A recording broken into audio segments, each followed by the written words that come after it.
அனைவருக்கும் மீண்டும் எனது வணக்கம். கவிஞர் மீராவின் ஊசிகள் நூலில் கல்வியும் செல்வமும் வீரமும். முன்னுரை. சிவகங்கையைச் சேர்ந்த மீ. ராஜேந்திரன் என்பவர் தம் பல படைப்புகளில் ஊசிகள் என்னும் கவிதை தொகுப்பும் ஒன்று. இதில் மீரா சமூகத்தில் நடக்கும் அவலங்களை ஊசிகள் கொண்டு குத்துவதைப் போல சாடும் விதமாக இக்கவிதை தொகுப்பை தந்துள்ளார். இத்தொகுப்பில் பல பொருண்மைகளில் கவிதைகளை அவர் தந்திருப்பினும் கல்வி, செல்வம், வீரம் குறித்த கவிதைகள் மிகுந்த சமூக பாடல்களாக உள்ளன. அவற்றை ஆராயும் விதமாக இக்கட்டுரை அமையும். கல்வியாகிய படிப்பு குறித்தும் பாடல்கள் குறித்தும் சமூகத்தில் உள்ள நிலைப்பாடுகளை தமக்கே உரிய பாணியில் எள்ளல் இகழல் சுவை கொண்டு நாட்டில் தற்போது கல்வித்துறையில் லஞ்சம் மலிந்து காணப்படுவதை மீரா அவர்கள் பியூசியா 100 போதும், பிஎஸ்சி பிஎட் 200 ஆகும், எம்எஸ்சி 1000, எம்பிபிஎஸ் 7000 இங்கே சேரவாரும் செகத்தீரே என ஊசிகளில் ஒரு கவிதையில் அன்றே தீர்க்கதரிசி போல் உணர்ந்து கல்வியில் லஞ்சம் மிகுந்து காணப்படுவதை சுட்டுகின்றார். இக்கவிதைக்கு கல்வியில் சிறந்த தமிழ்நாடு எனவும் எள்ளல் சுவையுடன் கவிஞர் மீ. ராஜேந்திரன் என்றழைக்கப்படும் மீரா அவர்கள் பெயரிட்டுள்ளார். ஆசிரியர்களின் பணியல்லா பணி. பாடம் எடுக்க நியமிக்கப்பட்ட பள்ளி கல்லூரி ஆசிரியர்கள் பாடம் எடுப்பதை விட தேர்தல் கணக்கெடுப்பு முதல் மக்கள் தொகை கணக்கெடுப்பு, வேலைவாய்ப்பற்றோர் கணக்கெடுப்பு என அனைத்து வகை கணக்கெடுப்புகளான அரசின் திட்டங்களுக்கும் அரசால் அவர்கள் பயன்படுத்தப்படுவதால் நாட்கள் அதிலேயே கடந்து விடுவதால் மாணவர்களுக்கு முழுமையாக பாடம் கற்றுக் கொடுக்க இயலாமல் இறுதியில் தேர்வுக்காக கடமைக்கென ஏனோதானோ என பாடத்தை முடிக்க வேண்டிய நிலையை பள்ளி திறந்தது சொல்லிக் கொடுத்தோம், பின் அறுவை சிகிச்சைக்கு ஆளை தேடி பிடித்தோம், சீனி அட்டையை விநியோகிக்க தெரு தெருவாக போனோம், தேர்வு வந்தது சொல்லி முடித்தோம் என்ற ஊசிகளின் கவிதைகளில் இடைவேளை என்ற கவிதையில் ஓர் ஆசிரியரின் உள்ள குமுறல் வாயிலாக அரசு ஆசிரியர்களை அதற்கென ஆட்களை நியமித்து வேலை வாய்ப்பை உருவாக்காமல் அவர்களின் தலையாய பணியான பாடம் புகட்டலை அரசின் திட்டங்களுக்கு இடையேயான இடைவேளை நேரத்தில் கற்றுக் கொடுக்க கூறுவதாக கவிஞர் மீரா அவர்கள் சாடுகின்றார். செல்வம். ஒருவரிடம் இருந்து மற்றவரிடம் செல்வதால் அதற்கு பெயர் செல்வமாகும். இச்செல்வத்தை பற்றியும் செல்வந்தர்களை பற்றியும் மீரா அழகாக தன் கவிதைகளில் புனைந்துள்ளார். சான்றாக அவர் சிவப்பு விளக்கு சிறுகதை எழுதி சேர்த்த பணத்தை செலவு செய்வது எப்படி என்னும் சிந்தனை தேரில் சென்றார்.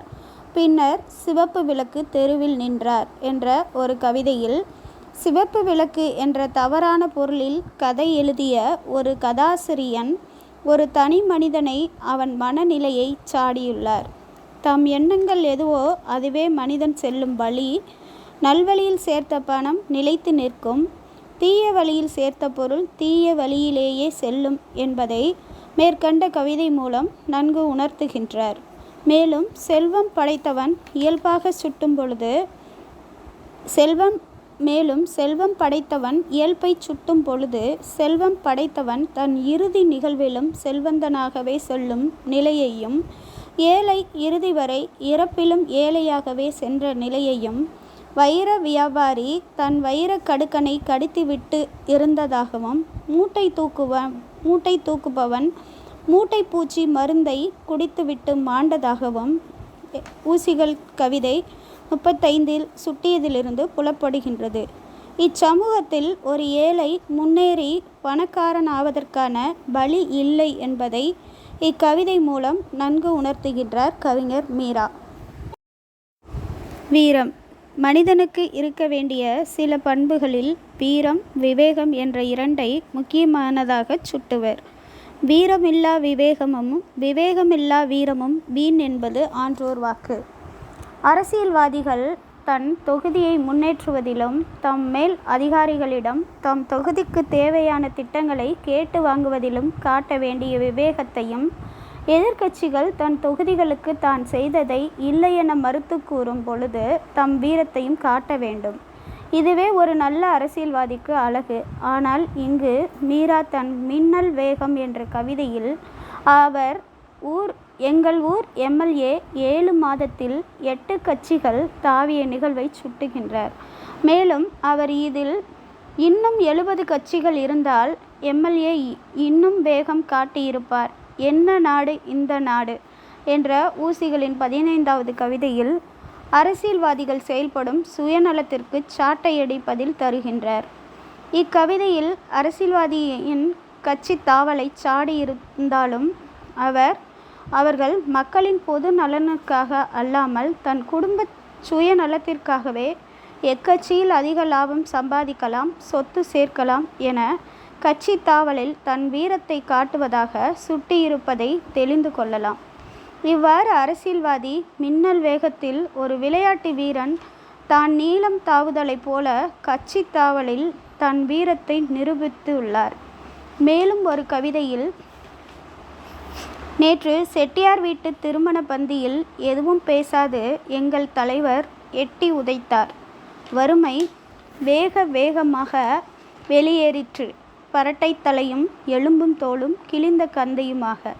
ஊசிகள் 18வது கவிதையில் வறுமையை ஒழிப்பேன், வறுமையை ஒழிப்பேன் என்று ஆட்சிக்கு வரும் முன் வீர வசனமாக மேடையில் பேசிய தலைவர் ஆட்சிக்கு வந்ததும் வறுமை வாய்ப்பட்ட ஏழையை பந்தியில் எட்டி மிதித்து விரட்டிய தலைவரின் சுயநலமான கையாலாகாத வீரமான கீழ்மை பண்பை நையாண்டி செய்கிறார் கவிஞர் மீரா. முடிவுரை.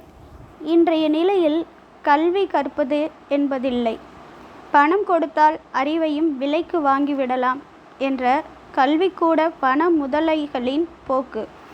ஆசிரியரின் பணி எதுவோ அதை செய்ய விடாத அரசின் தேவையற்ற அதீத பணி சுமத்தல் நிலை, ஏழை மனிதன் தன் இறுதியிலும் ஏழையாகவே போகும் நிலை, தீய வழியில் சேர்த்த செல்வத்தை தீய வழியிலேயே செலவழிக்கும் தீயவனின் நிலை, சிறிய லாபத்திற்காக கட்சி தாவல், ஏழ்மை மக்களை அதிகாரத்தால் அடக்குவது வீரமென அரசியல்வாதிகள் எண்ணும் நிலை போன்ற பண்புகளை மீரா அவர்கள் கல்வி, செல்வம், வீரம் போன்ற பொருண்மையின் கீழ் சாடியிருப்பது தனி மனிதனின் கேடுகட்ட தீய பண்பை குறைப்பதற்காகவே.